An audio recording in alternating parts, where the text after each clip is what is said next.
Folks, The president says he has a mandate. the people of this nation have spoken. That means his government can do all sorts of good things. We can ban assault weapons. Gun control's on the agenda, and many progressives also want to outlaw hate speech. Hate speech is fundamentally at odds with the Constitution. And above all, they'll spend much more of your money. Without creating an inflation problem. Sounds great, except those policies were just tried in Venezuela.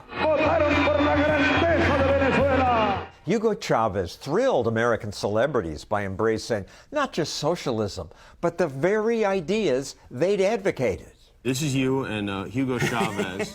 He says, help me write my speech. He is one of the most important forces we've had on this planet. You have to be blind to actually believe that. Andres Gilarte is one of the thousands of Venezuelans who protested socialist rule.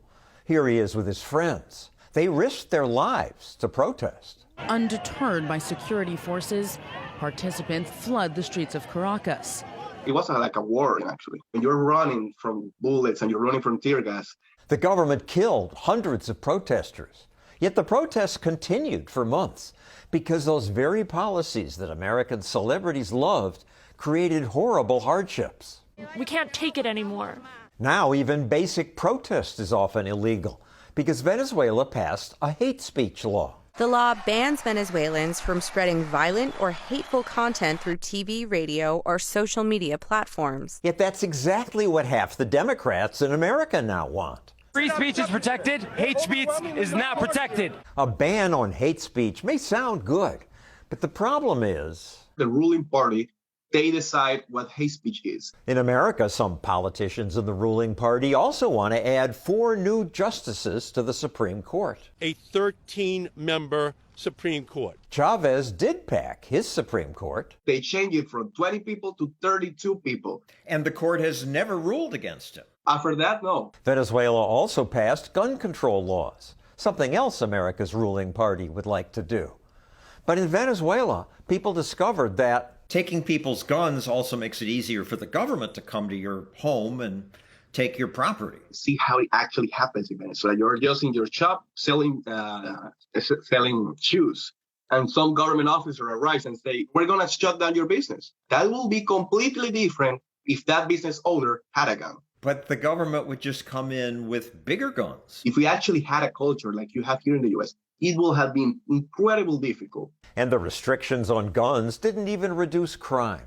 In fact, Venezuela's murder rate rose. These laws never work. Citizens don't have guns, but the criminals have the bigger guns. The most important lesson from Venezuela is probably the danger in the idea that governments can fund everything they want to do by simply printing more money. The federal government, it can never run out of money. It never has to worry about finding the money in order to be able to spend. There is no financial limit. More spending won't create inflation, we're told. It'll do the opposite. Driving down prices, not raising prices. There's a new movement in America that we could just print more money and it won't cause problems, won't cause inflation, and it'll just stimulate. Well, of course, John. That's how economy works. You just print money because money comes out from the trees. Venezuela printed that money and spent it on programs they said would help the poor. His supporters say that Chavez is the country's first president to genuinely care about the lower class. But the poor were the people hurt most by the inflation that followed.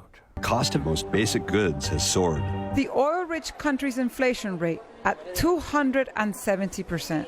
Inflation expected to hit 700% this year. 400,000%. 1,000,000%. Inflation's up in the United States, too, and the direction looks ugly.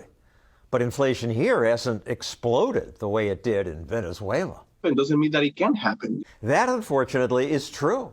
Remember, Venezuela was once very rich. We were the richest economy in Latin America. We were the promised land. People from America were going to Venezuela to build businesses. But now, Venezuelans try to escape. Carrying their lives on their backs. Everything can fall to the ground really quickly. Inflation is like a cancer. You never know when it's going to hit you. The idea that massive government spending and all those other feel-good policies will work in America when they've already failed elsewhere, that's a dangerous myth.